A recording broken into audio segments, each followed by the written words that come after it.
Hello guys, this is Mobashi and today we are going to analyze the Blue Star company, Blue Star Limited. So maybe you know this company by the AC because it has a product in AC segment which is too much popular. Maybe you are heard about that it is very qualitative product in terms of AC. So let's we are going to analyze its technicals and fundamentals too. Let's start with its technicals, right? So as we can see, it is now trading at 1883 and it has made uh, a all-time high of 20, around we can say 2400, right? And it is down by the around around 22%, 22% from the it is all-time high. And if you look at the 1 month chart, then we can observe that it is continuously going up. It has a downward trend because I think it was because of the COVID, I think. So anyways, it is continuously going up, and now it is trading at 1877 and it has made a all-time high of 2400, right? So overall the company's stock price continuously going up.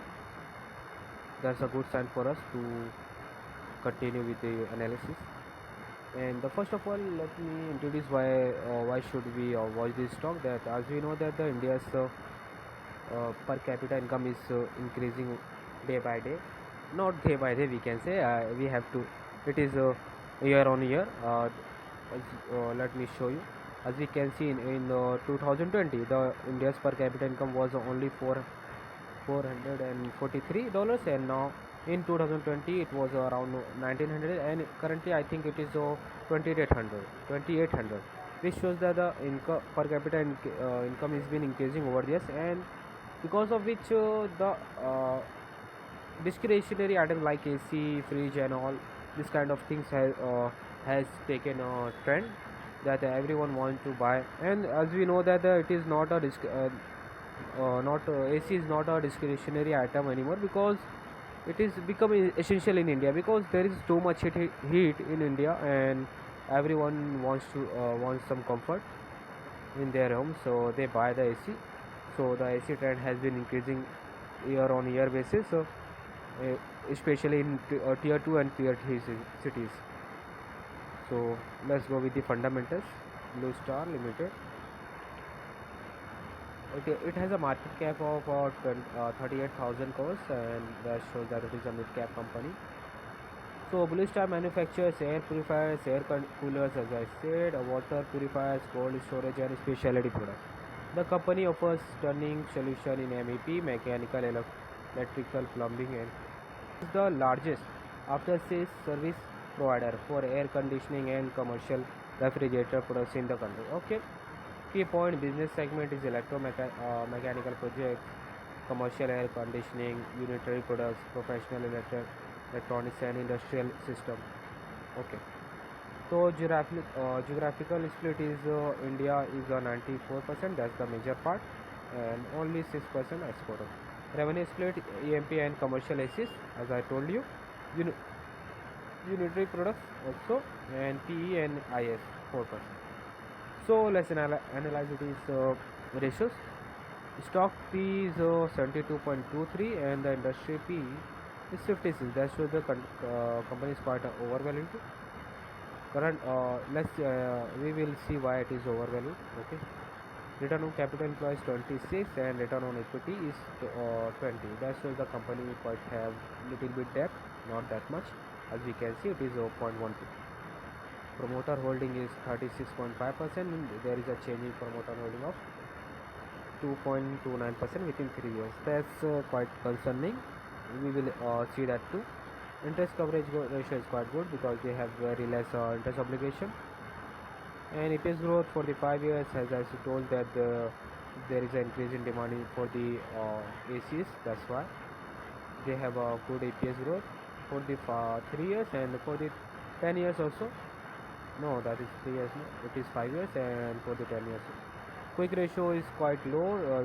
That shows they have less short-term liquidity, and current ratio is quite high. That shows they have inventory in their stock, right? Book value is 149. The current price is 1878. That show it is price to book value is 12.6. Okay, and industry price to book value is 4.7. That shows that the company has a quite high price to book value ratios too. Okay, sales growth for the 5 years is quite acceptable, and the average dividend payout is quite good. And if you compare with the stock price, it is quite low. Face value is quite okay. EV to EBITDA is quite high, too much high we can say. PEG ratio is quite acceptable, but if we compare overall ratio with the overall ratio, it is quite very high. It should be less than 1, right? So that it will be justifying all the ratio. Let's watch the P and EPS trend over the years. Okay. On January 16, it was having a PE of 33 and EPS of 5.29. On January 18, they were having a PE of around 40 and the EPS was 7.86. And in the Jan of 22, they were having a PE of 56 and the EPS of 7. On the Jan of 24, they were having a EPS of 18 and there is no PA data. And on the Jan of 25, they were having a P of 91 and the EPS of 25 because they were generating too much sales. Now they were having a P of 72 and EPS of 25. It should if you take the average, then we can say it is quite going on an average. The EPS and the P is on average. Okay, so let's compare with it is industry peers. Market cap, okay, quarterly sales variance is quite good if you compare with its peers. PEG is also good, EPS for the 2 months good, sales variance for the 5 years it quite acceptable average, but profit margin for the 5 years is very good, and interest coverage is good, and the current market price to book value is quite overvalued. EV to EBITDA is quite high. Current market price to sales value for each rupees of sales, how much market is paying, that is 3.2. Okay, quite acceptable. Return on capital employed and return on equity is acceptable, but we can say good. Okay, and the P is quite we can say quite acceptable too if you compare with its peers. Okay, little bit high. Now let's analyze the quarterly results. As you can see, from 1900 to around 3000, quite we can say 50% increase in the sales within the 3 years of span. And it is if you look at the year-on-year sales growth, it is quite good. It is always been in the positive. That's very good thing. Let's see, are the companies able to minimize its material cost or not. You can see that the company is quite trying to improve in their material cost, but still they are struggling. Employee costs remain stagnant, we can say, but still they are somehow able to generate operating profit margin of 7%. Initially it was 6%. Interest obligation is low. Depreciation obligation has been increasing over there. That means they are continuously increasing their fixed assets. Net profit from 74, now they have a net profit of 194. Around 200, more than 200% increase in the profit within 3 years. Okay. Now let's analyze the profit and loss statement, that is income statement. Within 10 years, the company is able to, we can say, around 8 times. Company is able to make a 8 times sales as compared to the 2014. They were initially having around 3000 sales. Now they are having a 12,000 crores of sales. That's very good. And let's see, material cost. Company is not efficiently able to reduce the material cost. Manufacturing cost has been increasing, not increasing, it is quite fluctuating, but still is okay. Employee cost, they are somehow able to reduce the employee cost. So overall the operating profit margin is still increased from the 5% to the 7%. That's good sign. Interest obligation remains same, and the depreciation is quite increasing, as I said that they are increasing their assets. Net profit from say 80 to around 600, they are able to generate around 8 times of if you compare with it 2014. That's very great for the company. Now let's analyze the balance sheet. As we can see, the company, as I told you that the company has recently diluted some of their share of around 2.29%, and here we can see that they have diluted because of which their equity capital has been increased, and reserve are increasing exponentially. That's very good. Borrowings, they have no long borrowings, they have short borrowings. That's very good sign for the company, and also have very less lease liability. That's good. Fixed asset, as I told you that they are continuously buying fixed asset, as we can observe that plant and machinery also increasing. There is also current capital work in progress is going on of 127 crores. That's very good. And also they are doing investment. That's very good for the company. Okay, now let's analyze the cash flow statement. Within 3 years, the company is able to generate around 500 and 600, around 11, 1200 crores of sales cash. And let's compare with the profit and loss statement. 1200, right? 500, 1700, 1800, 1800 if we add on the depreciation, then it is around 2000 crores, from which the company is hardly able to generate we can say 1100. That shows the company is not efficiently collecting the cash. They are doing sales in credit. They are hardly able to generate around 60%. That's still quite good, but it is a little bit concerning. We have to watch the company over a time. Okay. Receivables, as I told you that the receivables are increasing over the years, and the inventory is also inventory is reducing. That's good sign, but it is not a good thing if they are not able to collect the cash. Okay. Payables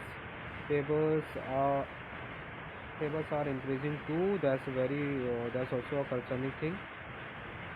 Fixed asset purchase, as I told you, they are continuously buying fixed assets. Fixed assets little bit sold. Okay. There is a capital work in progress also going on. They also sold some of their investment here, as I can see. They also bought some investment here. Proceed from shares, as I told you that they have diluted some of their shares for the 1000 crores, and they are continuously repaying the borrowings. Okay, that's very good thing for the company. They are, as I told you, they are continuously paying the dividends too. And now let's analyze the debtor days. So debtor days is reducing over there. That's good. And the inventory days also reducing. That's very good. But it becomes again high. Days payables are increasing. No, they are not increasing. They are, we can say it is quite fluctuating, but they are stagnant. But still the net working capital is being in minus. That is 18 days. That means their net working capital isn't tied up in the business. That's a very good sign for the company.